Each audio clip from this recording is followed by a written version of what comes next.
Houston is not an unusual place for devastating hurricanes, but in the era of climate change disaster, Harvey hit the state like no other. In just 6 days, 33 trillion gallons of water were dumped onto the area, the greatest amount of rain for a single storm in continental U.S. history, with 3 times more rain than Katrina.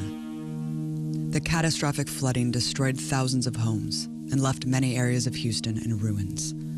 But these homes all have something in common.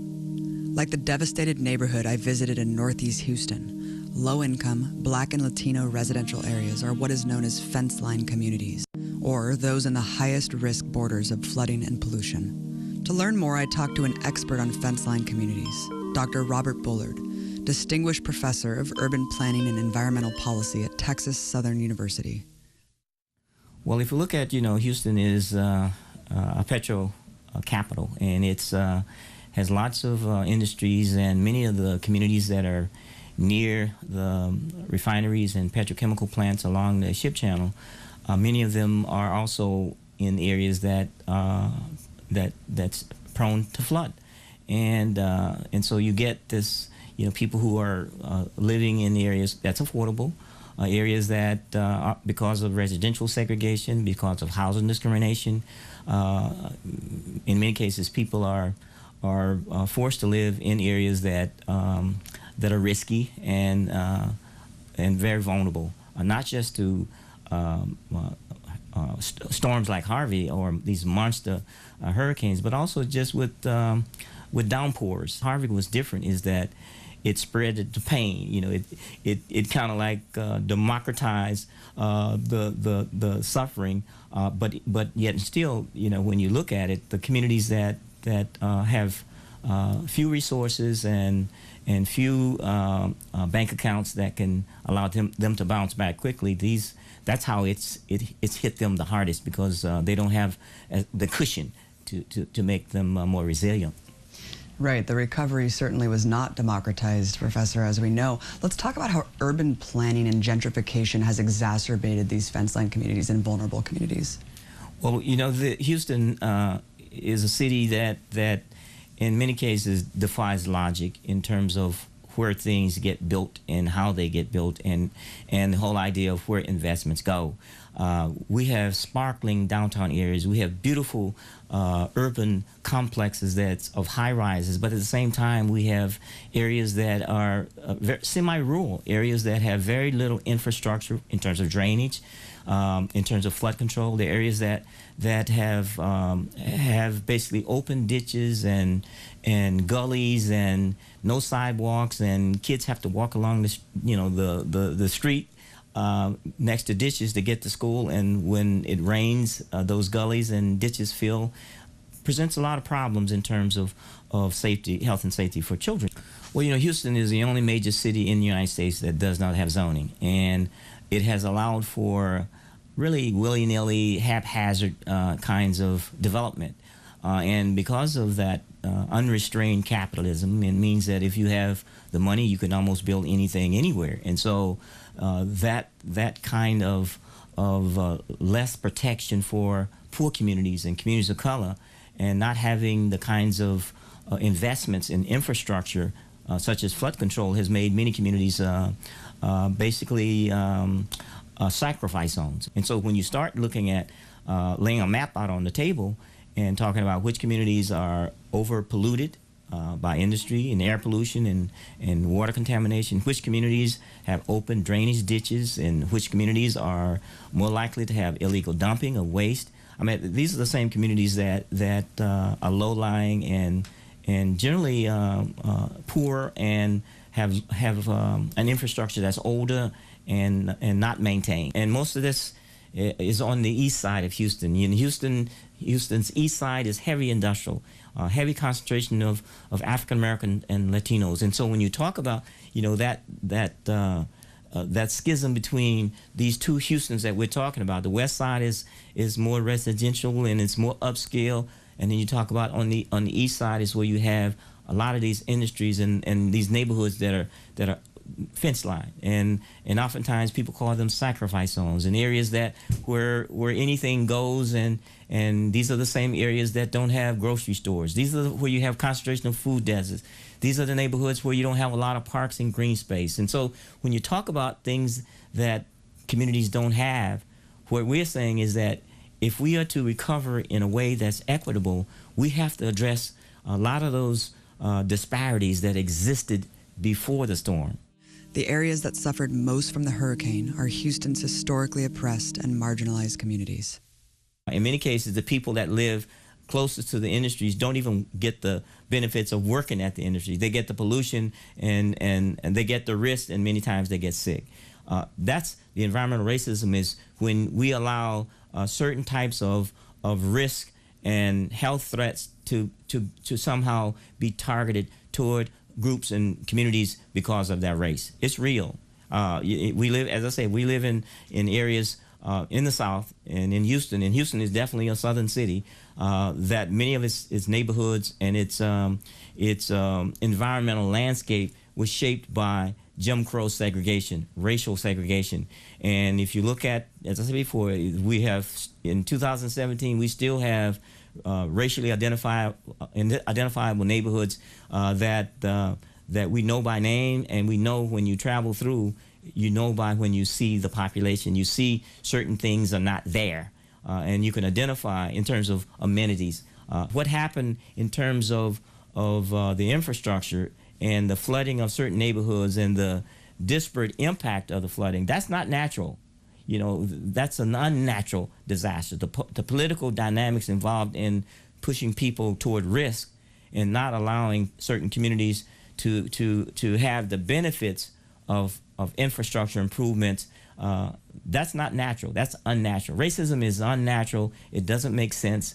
It's an illness. It becomes a mental health issue. But it's not just poor residential areas that were treated so inhumanely, and even more marginalized sectors treated with similar heartless disregard. I talked to Azura Crispino, co-founder of PAPS, Prison Abolition Prisoner Support, to find out what happened to Houston's incarcerated population. So let's start by discussing what you know about the damage done to those 3 prison units run by the Texas Department of Criminal Justice.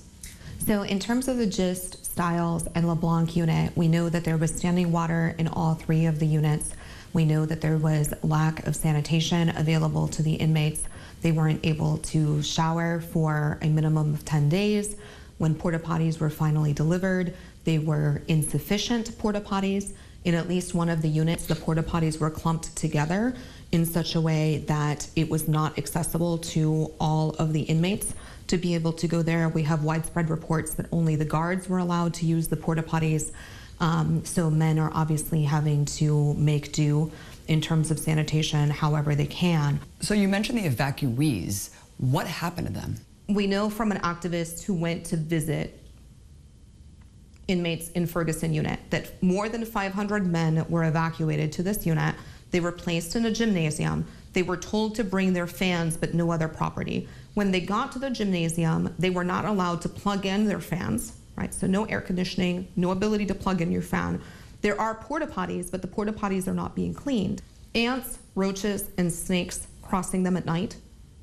No ability to go anywhere or do anything except to be in this gymnasium. So you have a situation where a federal government agency, right, has recognized that this is a coastal floodplain that is likely to flood anytime, right? If I lived there, I would have to carry additional flood insurance. But TDCJ does not have an evacuation plan in place that is constitutional, humane, and respects the taxpayer. Well, that's the big question, right? I mean, you mentioned that these prisons were built on a known floodplain, and I guess you can ask that about all these facilities in Houston. Why were there no precautionary measures taken knowing that this is going to happen, not just now, but again and again? Because prisons are built for profit, not rehabilitation. And it's cheaper to build on a floodplain, right? The reality is that we have this fiction that prisoners are people who have done something wrong and they're being punished for a reason. And the reality is that prisons are a huge profit-making industry.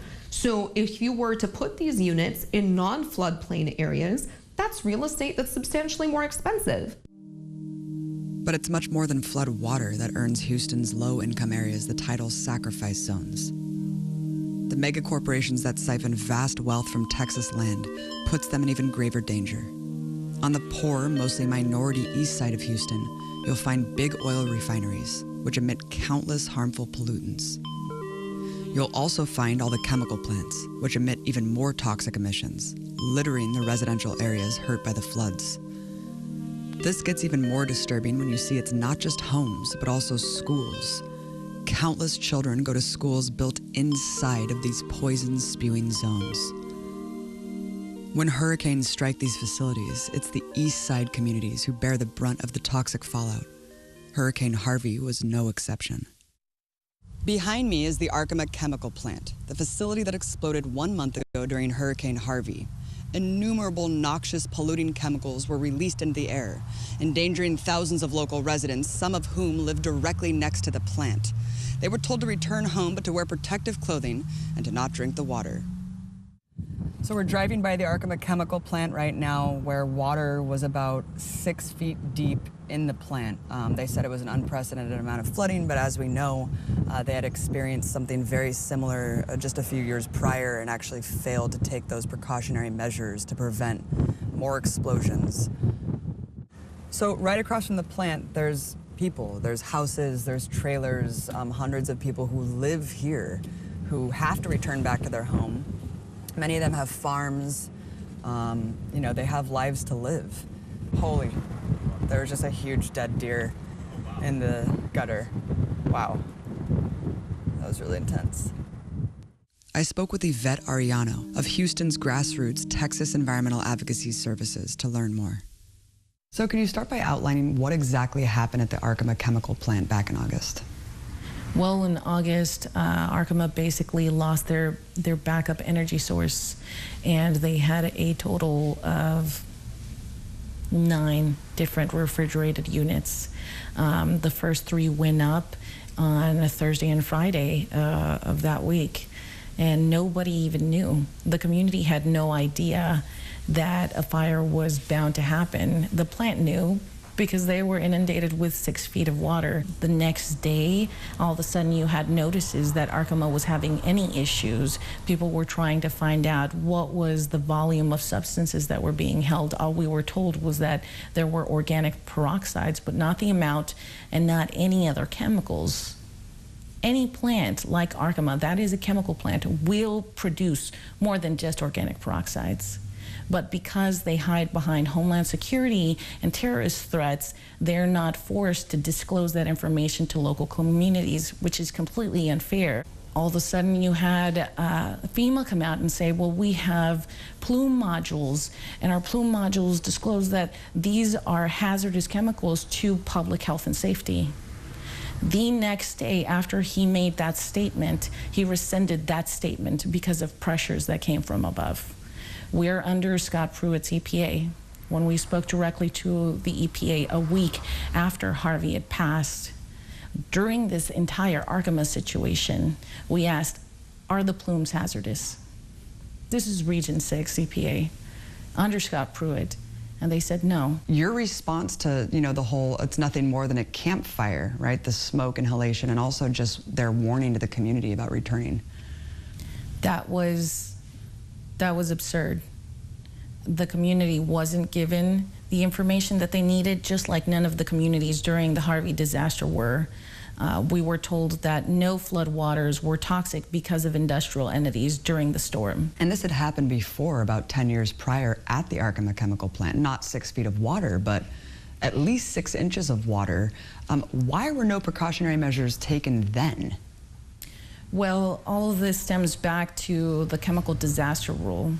The chemical disaster rule outlines that these facilities that are called RMP facilities, or risk management plan facilities, have to be transparent with communities and outline evacuation plans and let communities know what they're storing.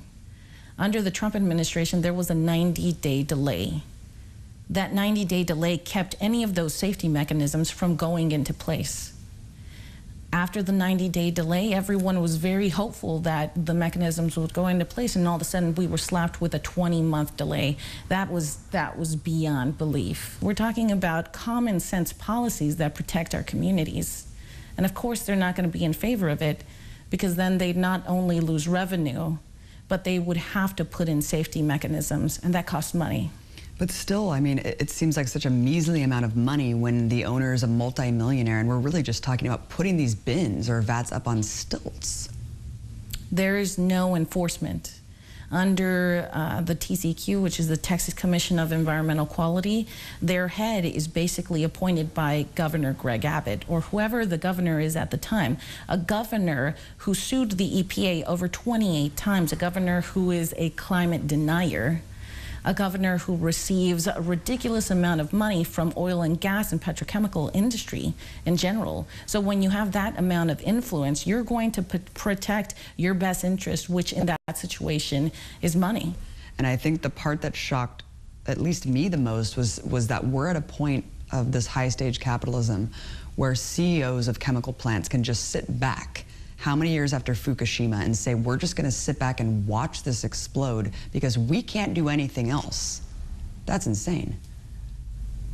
Any single time that there is a chemical fire along the ship channel, first responders are never fully trained on how to deal with chemical fires, and they're told to allow anything, any substance it is, and most of the time they have no idea what's even burning.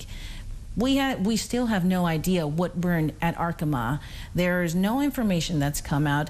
The information that was relayed to the community is old, it's outdated. None of it's up to date. The first responders who first responded to the fires over at Arkema set forth a lawsuit against the plant themselves and against county officials for basically their statement is that they were lied to. It's not just Arkema, it's Exxon, it's multiple other petrochemical, big oil companies that basically dominate the state, Yvette. And Exxon also had refineries damaged during Hurricane Harvey and released massive amounts of pollutants in the air. I mean, can you give us just kind of a general assessment of what kind of pollution was emitted from these companies during the hurricane? Right behind you is a running list of just the amount of emissions that we were able to track, and we stopped at 5 million in excess pounds of fugitive emissions that were let off into the communities affected by Harvey. 3 days after the storm, we took an aerial tour all the way from the east side of Houston to Port Arthur, and not only saw Shell Deer Park Terminal, ExxonMobil, Chevron, and the Motiva plant.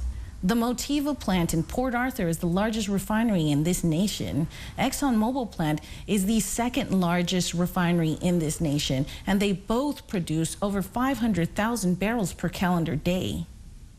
They were flaring like crazy, and no one was there to stop them because there are loopholes hidden within our regulations. Currently, our regulations and any policies that are there to protect our communities stand like Swiss cheese. The lowest fine that we've seen for any of these companies has been around $2,500 for doing air releases.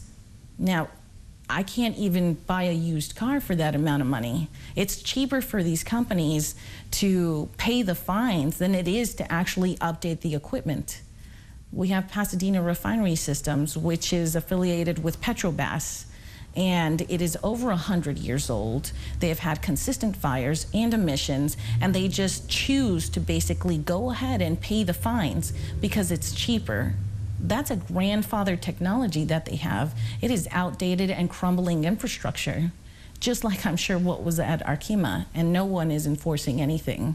The companies are allowed to do any number of things. They're not fined if if any of these events happen during a natural disaster or during startup and shutdown. What was told to the community was that these refineries and the chemical plants were going to go through a shutdown process. They weren't told how many emissions they were going to let off. In fact, you had public officials just kindly reminding these entities, please be considerate as you're starting up and you're shutting down. When you have public officials asking kindly these entities to please be considerate, that means there is absolutely nothing else. They are not enforcing. When you're asking politely, you have no power in that situation. That's what we were facing. This is the largest petrochemical complex in the entire nation, the second largest in the world. The first largest is in Saudi Arabia. You're telling me that a first world nation, a developed nation who lives in a democratic society, allows a 16-mile stretch of frontline communities with children, elderly, sick, cancer clusters running from Houston all the way to Louisiana. You're telling me that this is what's allowed in this kind of nation, in this kind of society? Houston's open secret is that these same communities are subjected to deadly hazards from these big corporations every single day, not just during natural disasters. The correlation is clear.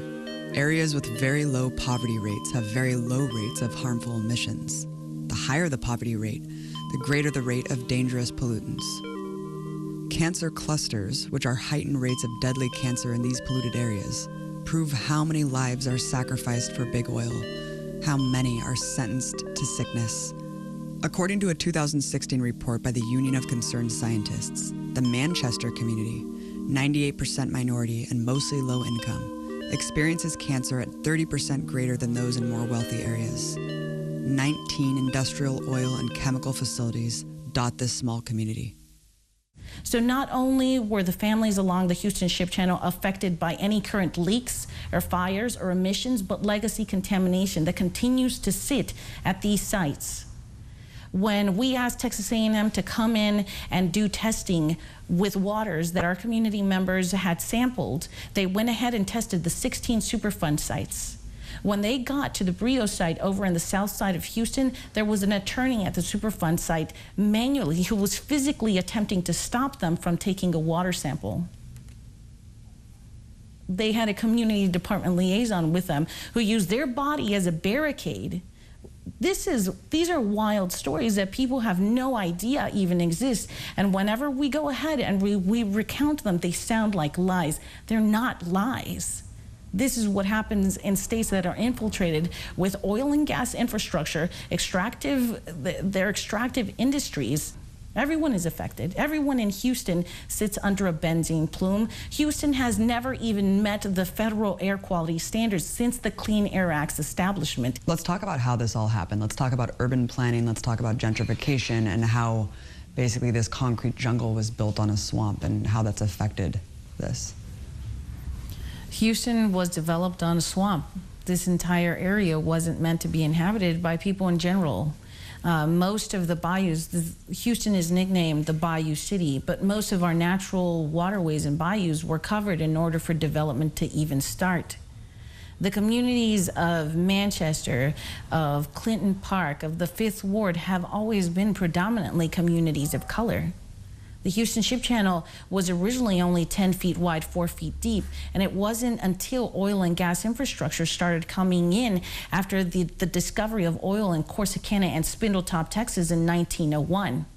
What Houston saw was throughout Goose Creek and the Houston Ship Channel, hundreds and just hundreds of oil derricks and pumps just coming straight out of the ground. So from 1901 to 1906, you have oil and gas just infiltrate the entire area. We didn't export any of this. Originally, it was cotton. It's the South.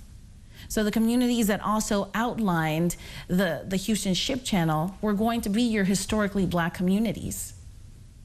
Slavery, cotton, the exportation of cotton, historically black neighborhoods. The same ones who continue to have to pay the price. Except now you also have communities that are majority immigrant communities or Latino communities, and you can look down the Houston Ship Channel and see this legacy continue. You have the east side and the west side. On the east side, you have every single refinery worker job, every just worker job. Every refinery, any oil infrastructure is going to be there. On the west side of town, you have the densest population for the headquarters of these energy firms. You have BP America sitting on the west side of Houston in their high towers. You have an entire section of Houston called the Energy Corridor. You have the densest amount of headquarters sitting right in downtown, and they're all sitting there with nothing to fear. And you're going to get a lot of resistance, obviously, in a petrochemical, big oil town where people are working in the industry. We saw the same thing with the BP oil spill. It seems like there's so much resistance. As you mentioned, these are entrenched red states with climate denial public officials. What can be done to get environmental justice here? We're the only entity down here in this city basically advocating for environmental justice. It's difficult, just like you said. We have the most renowned medical center that has a massive cancer research department, and none of them, you saw absolutely none of them going over to the east side. You have an education system that STEM programs, science and math, are completely funded by oil and gas interests, where teachers get reprimanded if they talk too long about climate change, where the future of students lies in maritime programs, where they don't necessarily get advanced math or science skills. They get taught how to work a tractor or a pipe or a valve in order to be mariners, basically just like workers on the floor being once again exposed. There is no study that even has chemical exposures and their effects on public health available. You just won't see that. Why? Because you have hospitals in the medical center with wings that are funded by Kinder Morgan, with wings that are funded by ExxonMobil and Shell, and it's not going to happen. Our local universities, as much as you have kind-hearted souls working there, their departments are held at the behest of oil and gas, because as soon as they have any real studies, they'll lose funding, they'll lose reputations. What we do is try to uplift the narrative and the stories, and we try to advocate. And then we get down to the main issue, which is the people who are being sacrificed are the most powerless in this situation. The people who are being sacrificed are also those who lack the influence with public officials. We don't have the amount of PACs or money to basically sway the vote.